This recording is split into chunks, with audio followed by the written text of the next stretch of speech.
Welcome back to Feminism Concepts and Theories. We are in week 8 and this is your last lecture for the week.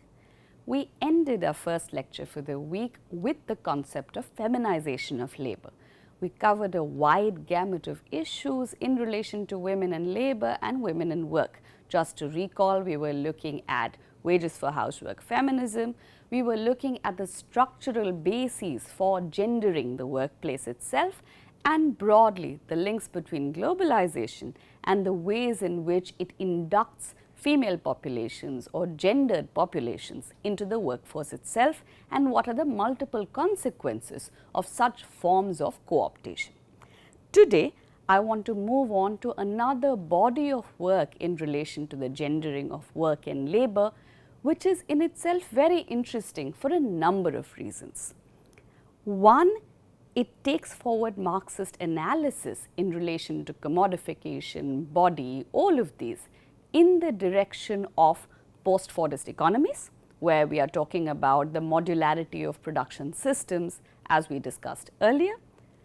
But then we are also asking the contemporary question, which is that if we understand modern forms of work to cater primarily not to the demand for goods but to the demand for services, meaning there is a commonsensical understanding that advanced economies no longer produce goods, material goods, a pen, a ring, a screen. Instead, they produce feelings. They are responsible for making sure that people feel comfortable, cared for, seen, understood, and these will always have the highest forms of value that capitalism needs. So, in today's lecture, we are looking at these forms of labor, what are called affective or emotional labor, and trying to understand them in relation to gender as a lens. Some may argue that the entire field of affective or emotional labor is underwritten with gender, that without gender we can't understand the field, but let's take a look and see what you think.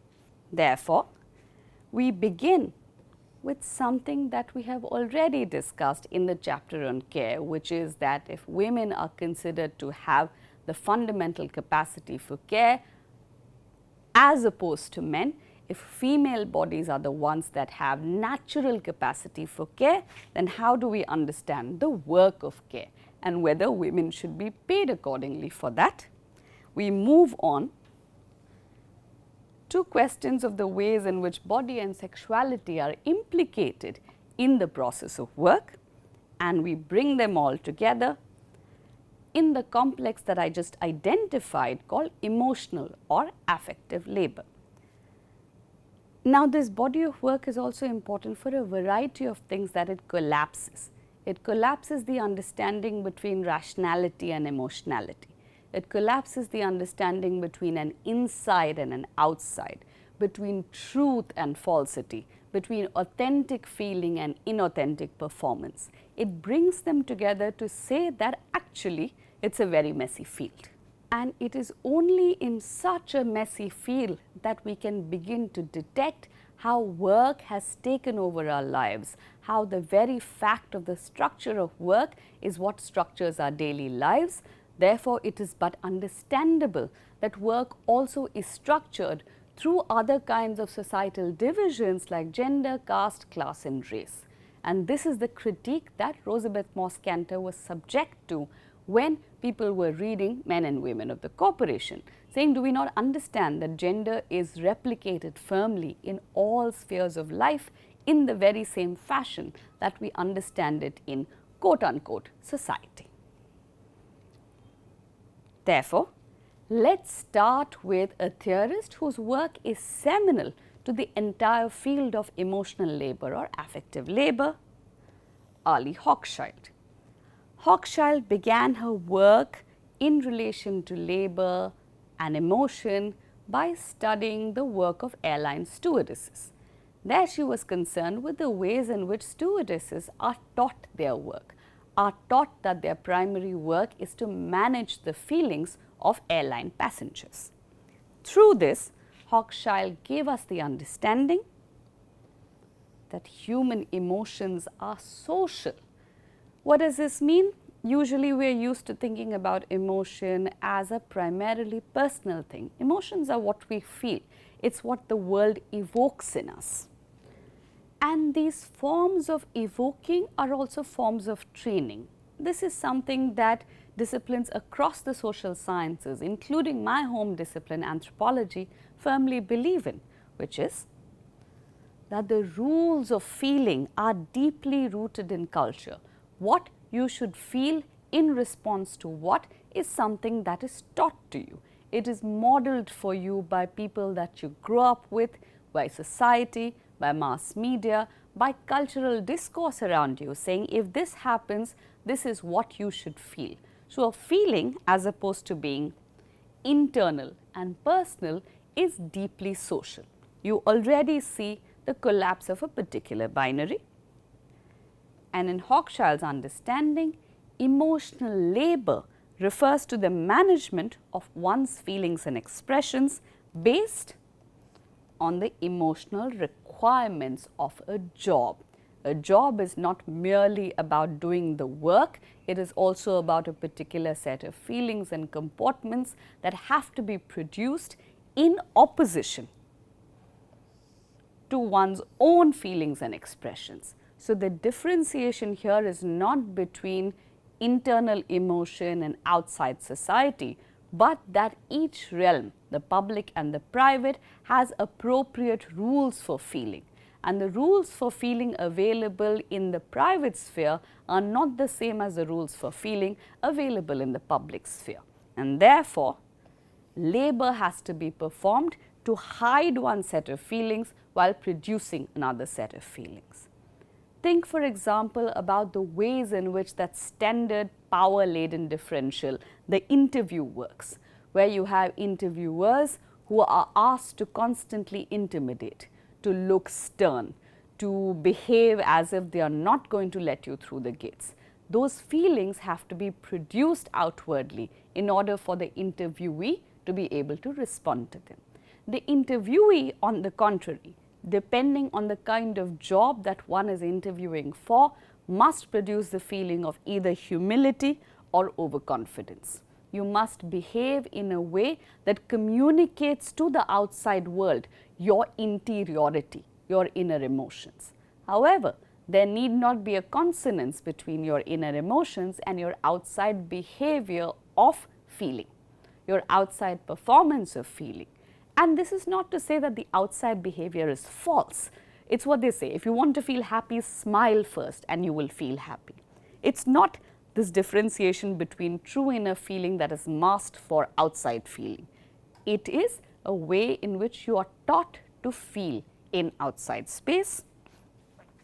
And in Hochschild's understanding, this always involves labor. To a certain extent, Hochschild is arguing that there is an inauthenticity there, that there is a violence being wreaked upon the bodies of those who have to hide those feelings.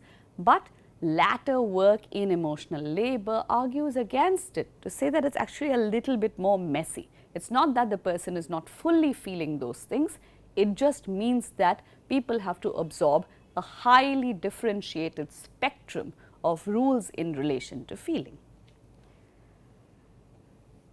As I mentioned earlier, emotional labor, affective labor arise very much in the context of an increase in service jobs in the post-Fordist service economy. For example, the term that Hochschild gives us, called the global care chain, where she is referring to a pattern of women leaving their own families in developing countries to care for the children of well-off families. All sorts of things are encompassed in this example. For instance, one of the things here is very much care work as part of the service economy and care work as being afforded by well-off families. But who is it that is performing this care work? Women leaving their own families in developing countries, meaning a particular pattern that we would identify as the feminization of labor in order to pursue such care work, where they have to produce maternal feelings which are not false for other people's children, while also nursing the loss of time available for one's own children. However, what you are gaining, money, mobility, class mobility, are things that you think are far more important for your own children, and therefore you perform this work. And this is what Hochschild is referring to as the global care chain. This and other forms of work in which the primary good or service produced is good feeling in others, comfort, being taken care of, are the purview of emotional or affective labor. However, this is not to suggest that all theory across this theorization is uniform. For example, you have Hochschild's early understanding that such labor is a travesty, it's a problem, it alienates one from authentic feeling, as opposed to current work in affective labor, which very much suggests that one is formed through these kinds of work, one is inevitably within these structures, and there is no capacity to differentiate between what one actually feels and what one has been taught to feel. Let me read to you a little bit from the managed heart, which is what I was referring to as Hochschild's study of airline stewardesses. One day at Delta's Stewardess Training Center, an instructor scanned the 25 faces readied for her annual self-awareness class set up by the company in tandem with a refresher course on emergency procedures required by the Federal Aviation Administration. Look at what has been put together. Self-awareness class along with Federal Aviation Administration required emergency procedures. One is a set of processes, another is a set of feelings. She began, "This is a class on thought processes, actions and feelings. I believe in it. I have to believe in it, or I couldn't get up here in front of you and be enthusiastic." And here you have captured the conundrum of this work. When I'm offering this class, when I'm teaching it, I not only have to perform the words, I have to feel what I'm saying. I have to understand the thoughts and ideas and concepts behind things like feminization of labor. I have to be authentic in my own understanding of theory in order to teach it effectively. And who's to say one is true or false? What she meant was this: being a sincere person, I couldn't say one thing to you and believe in another. Take the fact of my sincerity and enthusiasm as testimony to the value of the techniques of emotion management that I'm going to talk about. And this is very, very smart because the instructor is clearly setting up stage. She is telling people that I'm such an emotionally authentic together person that of course you have to believe what I say in relation to emotion management. I want to pause here for a second to talk to you about why this is so resonant with us in the current day. Think, for example, about signboards all around wherever you may live that speak about personality development or personality management, which translates to interview techniques or capacity to speak fluently or the ability to appear confident, all encompassed under the term personality. So, I can guarantee you there are 2,000 odd people registered for this course, but instead if I suggested or floated a course that said communication for gender, I would definitely get many thousands upwards. There is clearly a demand and a tacit understanding of the fact that public appearance of emotions are important for material consequences, for the capacity to receive jobs, to make money, to be seen as successful in the world. She continues, yet as it became clear, it was precisely by such techniques of emotion management that sincerity itself was achieved. Hochschild turns the lens around. She says, well, she speaks about why is it that one should believe in emotion management. It's because the instructor says that she's a sincere person. She believes in it. It's the truth.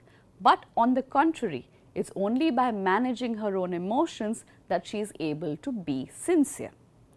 And so, through this hall of mirrors, which is a great metaphor for what is happening here, students were introduced to a topic scarcely mentioned in initial training but central to recurrent training.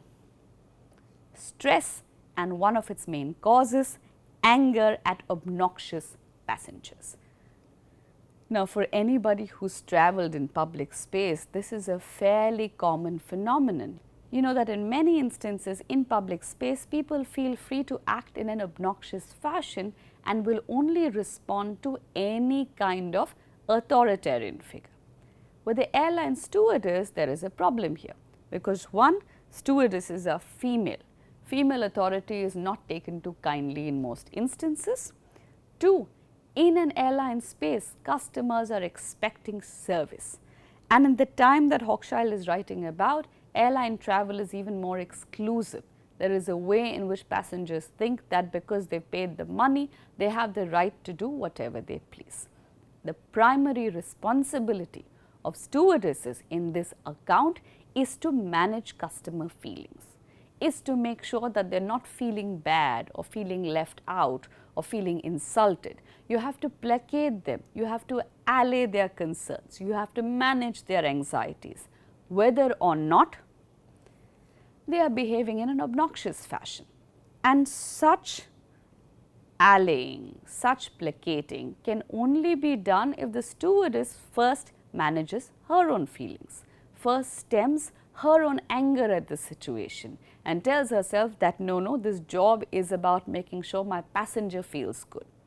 Remember the adage about the customer is always right? There is a way in which it becomes such a mantra that it evokes this capacity to forget oneself in the service of somebody else's set of feelings. Sound familiar? Much like what women have been talking about for decades. Service work in this instance replicates the seeming fundamental nature of women's work in the world.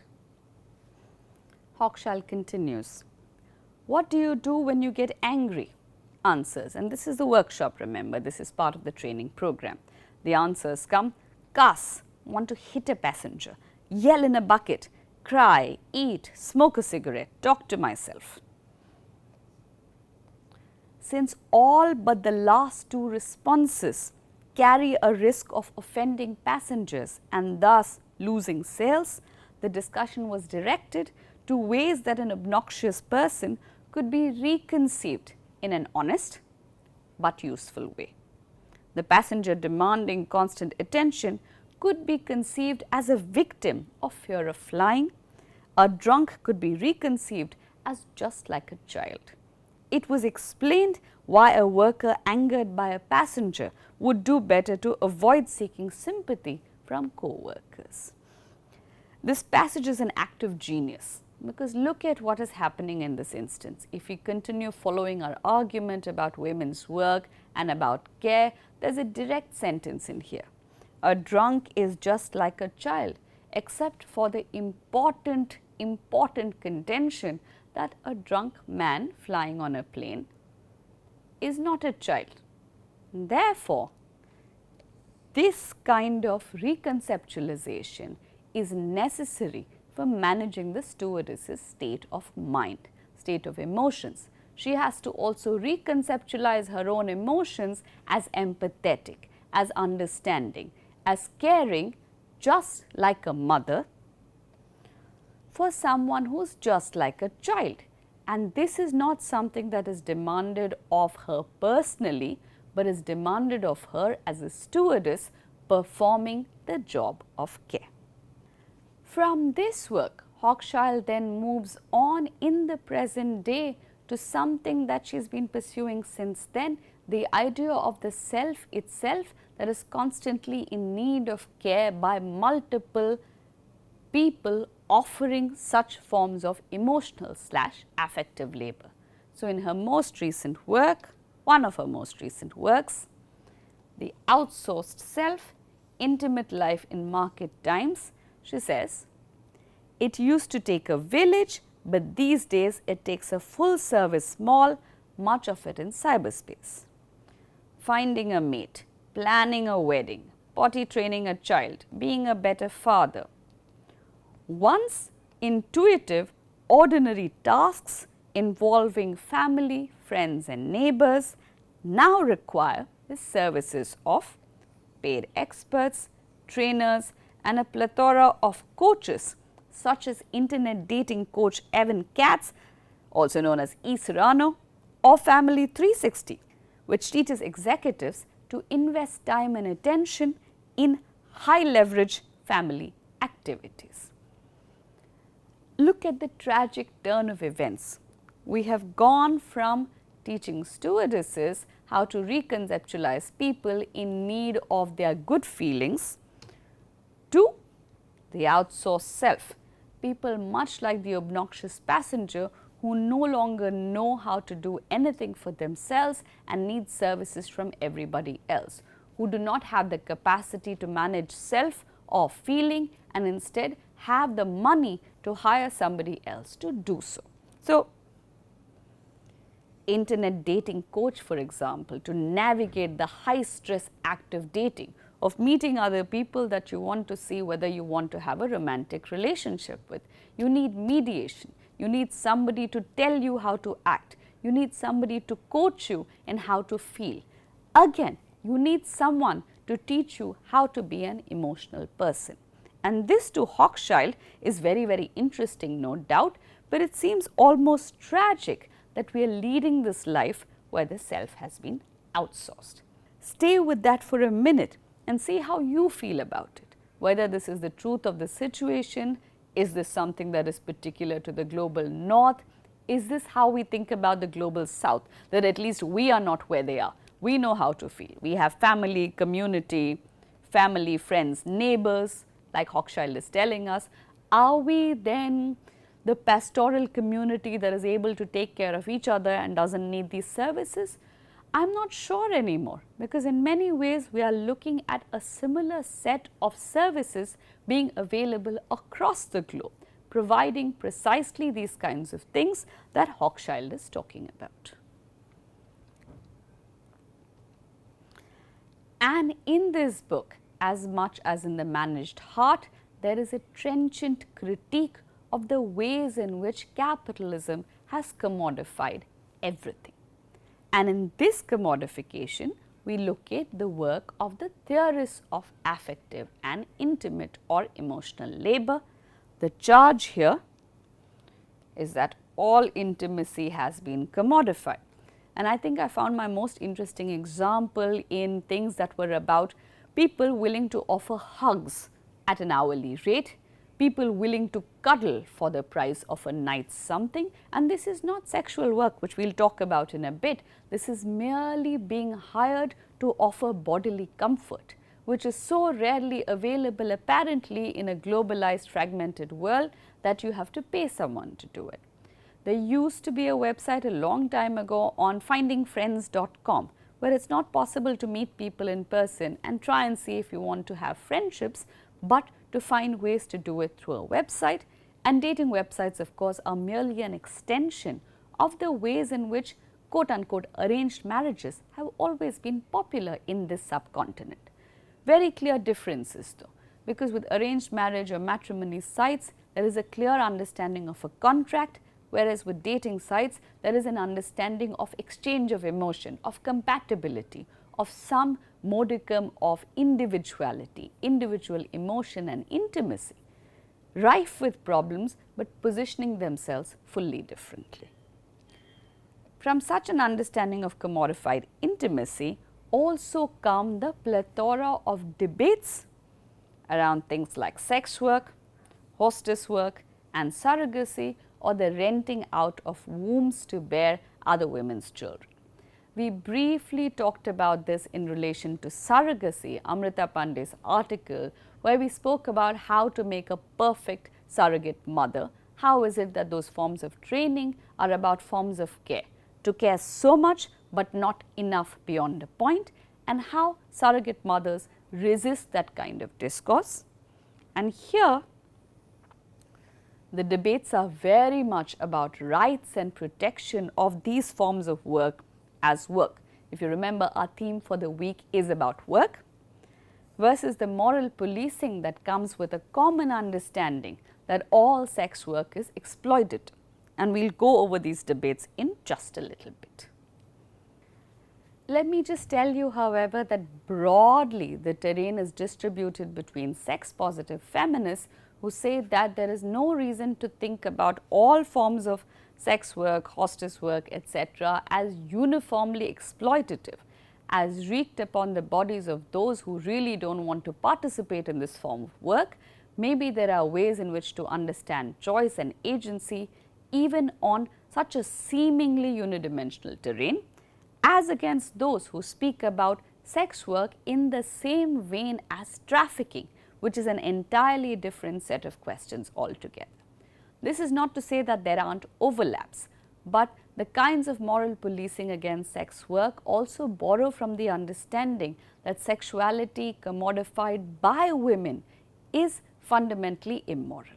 And those who identify as sex positive feminists say that, well, women should have the right to control over their bodies, to do with it what they wish, and sex work is merely one of the ways in which to understand such wielding of choice over the female body.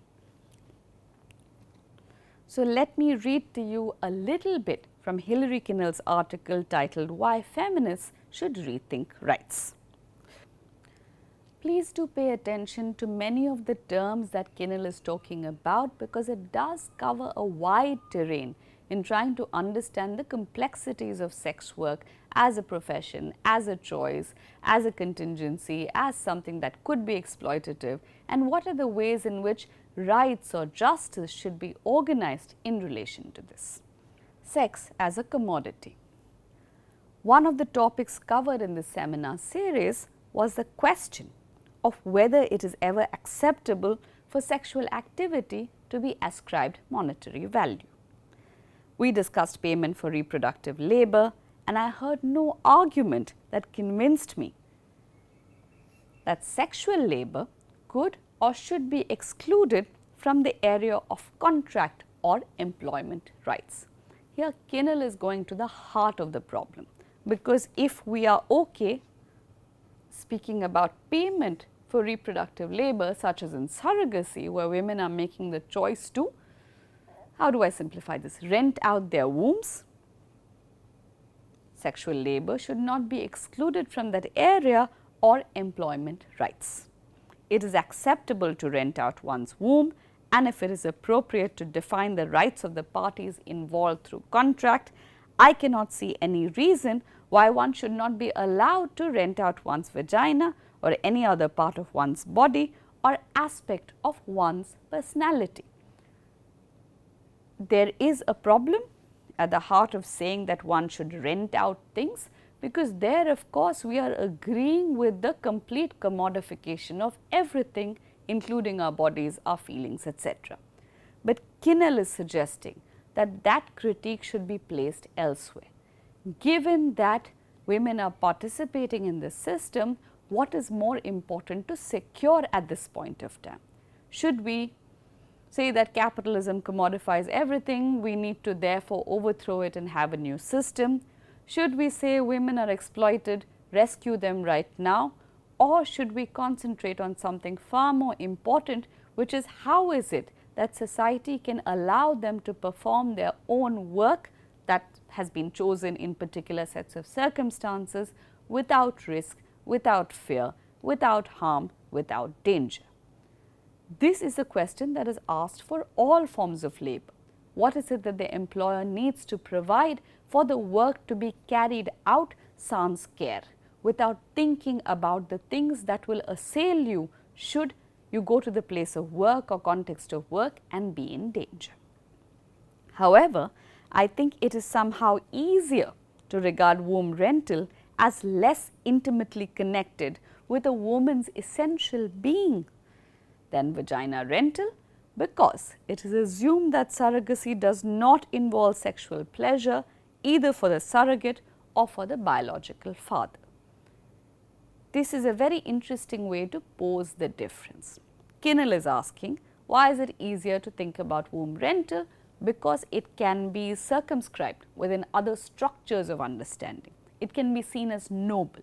It can be seen as something women are doing despite the fact that it's not pleasurable, which means it must have nobility inscribed in it. In other words, surrogacy is something that can reproduce the understanding of motherhood itself as both fundamental to women and sisterhood as something that abets this kind of motherhood.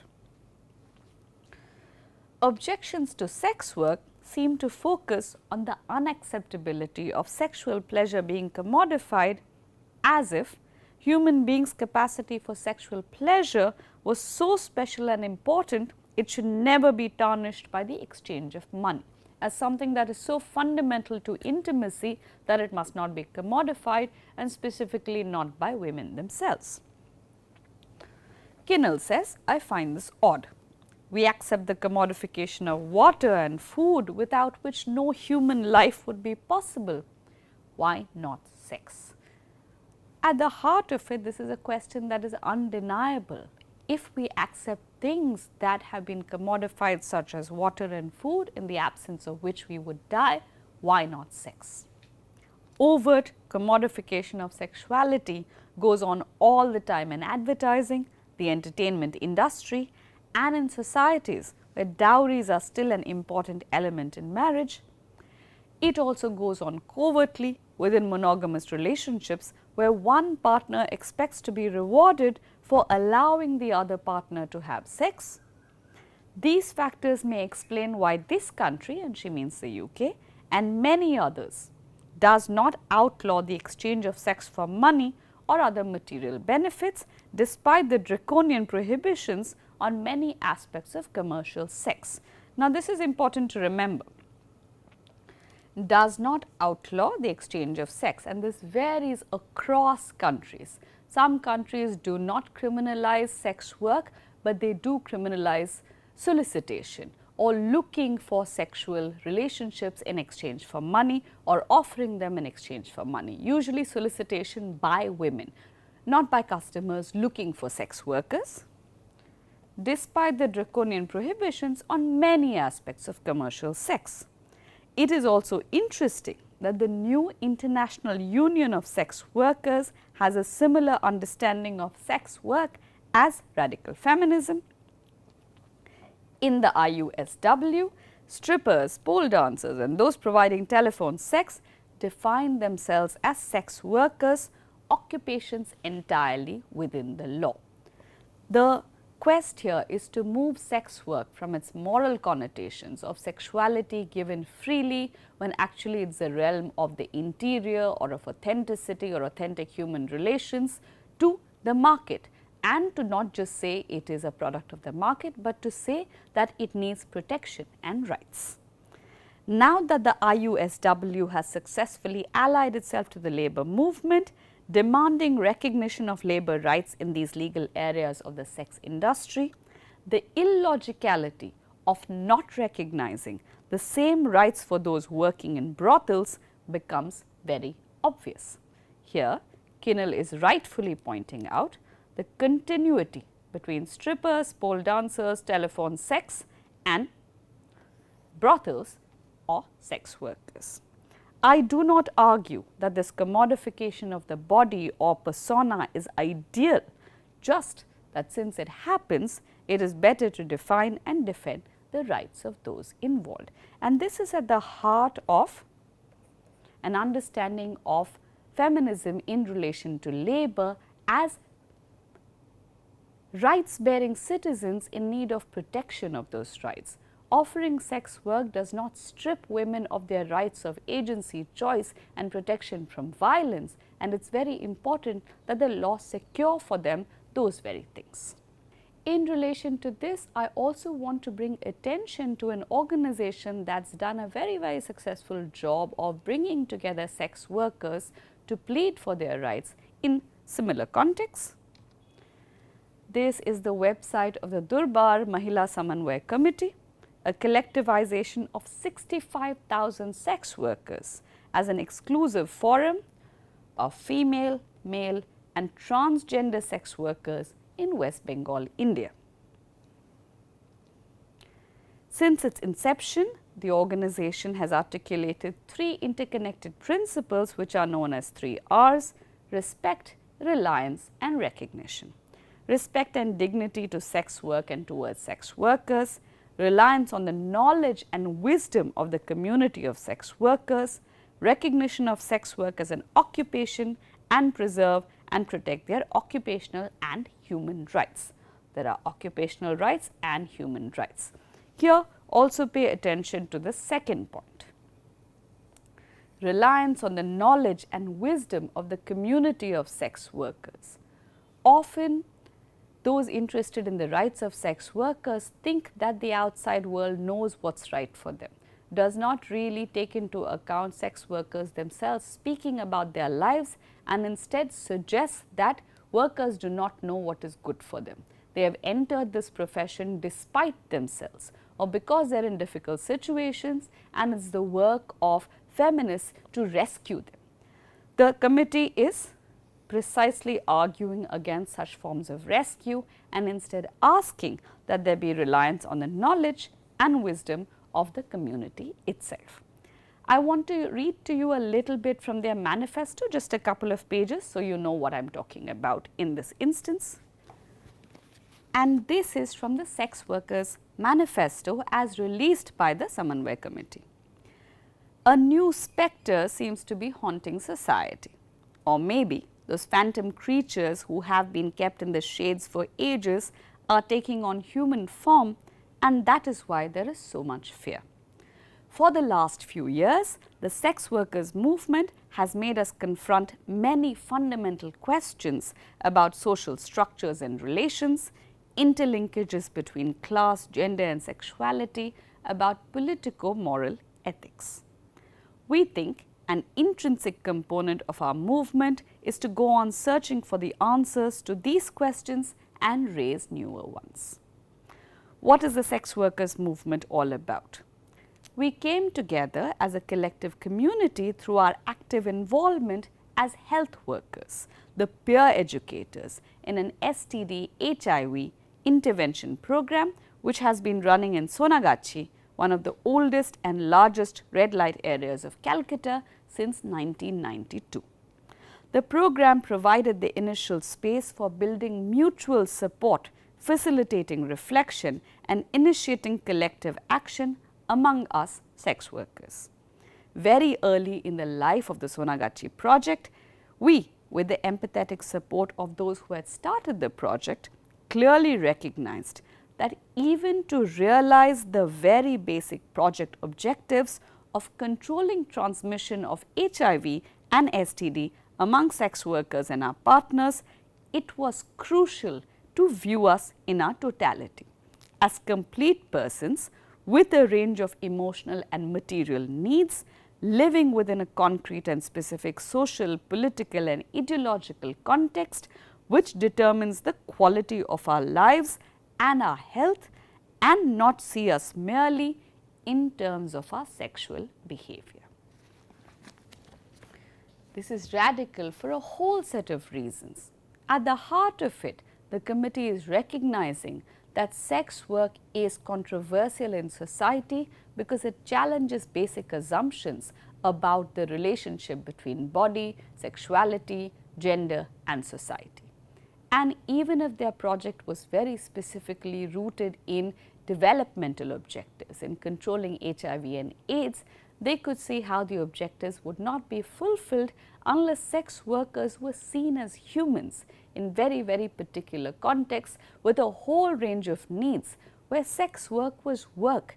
It was behavioral within a context, it was not the totality of their subjectivities. Now, this is not to do away with the work that they performed and the ways in which it mattered to them, but to say that that is not the sum totality of who we are, and therefore our needs have to be understood in relation to the fact that we are humans performing sex work and not merely prostitutes.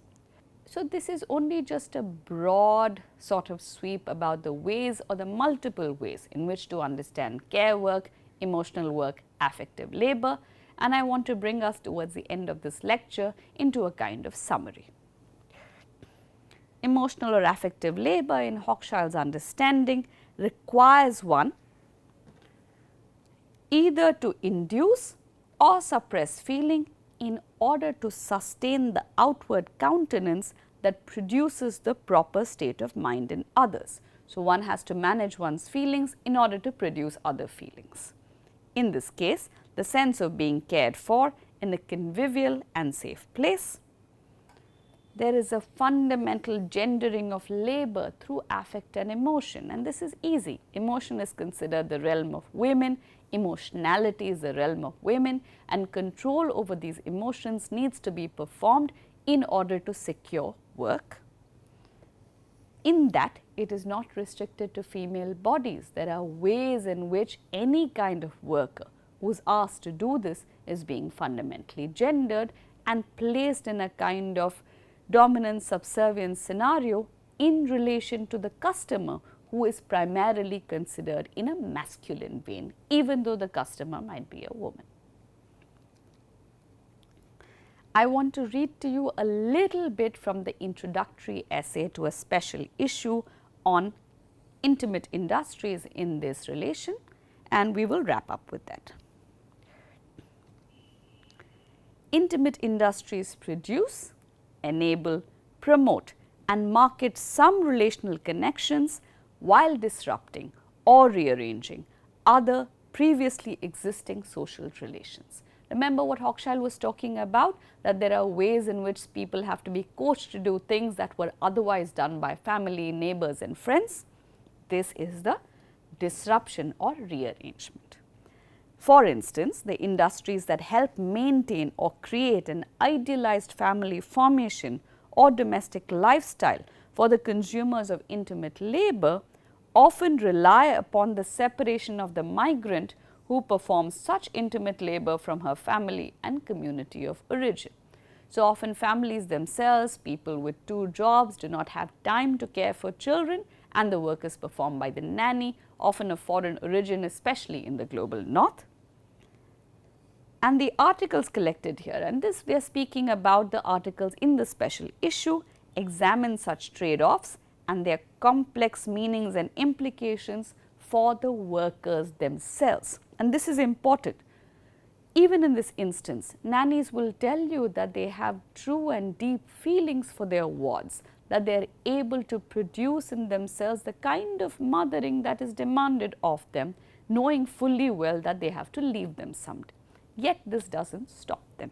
Intimate industries rely on affective labor or work that produces or manipulates affects such as feelings of ease, well-being, satisfaction, excitement or passion. The term affect as used here refers to work aimed at producing or modifying emotional experiences in other people.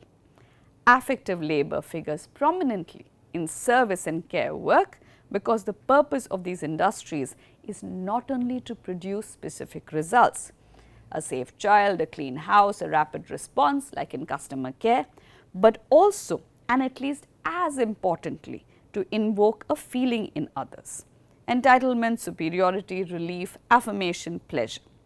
Affective labor is animated through relationships between humans, other species and objects. In other words, there is no realm that is left untouched by affective labor. The editors go on to clarify their goals or interests in examining intimate industries, allows us to see how the contested cultural logics of race, gender and nation shape political economic relations within Asia and between Asia and the global political economy. So, now we are locating a new form of feminization of labor in relation to affect and care. Intimate industries have grown in conjunction with the commodification of intimacy, wherein intimacy or intimate relations can be treated, understood or thought of as if they have entered the market. We emphasize that these are industries of intimacy in order to focus on the organized, regulated and marketized characteristics of the expanding commercialization of domestic, sexual, emotional and affective labor, the contested political nature of the making of these markets, as well as the long history of stratification by race, gender and nation that are reinforced through intimate labor. Again, remember, there is always a need to look at these in an intersectional fashion. Certain logics of race, class, caste will be reproduced, even in relation to affective and intimate labor. That is important for us to see. For those interested, this is Intimate Industries, Restructuring Immaterial Labor in Asia, Salazar Parenas, Kamthai, Rachel Silvey, in Positions, East Asia Cultures Critique, Volume 24, 2016. With that, we come to the end of our discussions for this week. We have covered a whole swath of questions, like I said, wages for housework, feminization of labor, structural bases of gender, affective emotional labor, sex work. Think about these as laying out for you the landscape of feminism in relation to labor or work. Like I said before, this is not all-encompassing. These are not all the categories that one can examine, and there are many things that have been left out. But broadly, this does give you a way to think about labor and work in relation to feminism and the feminist movement. Next week, another new set of concepts, interests and possibilities. Until then.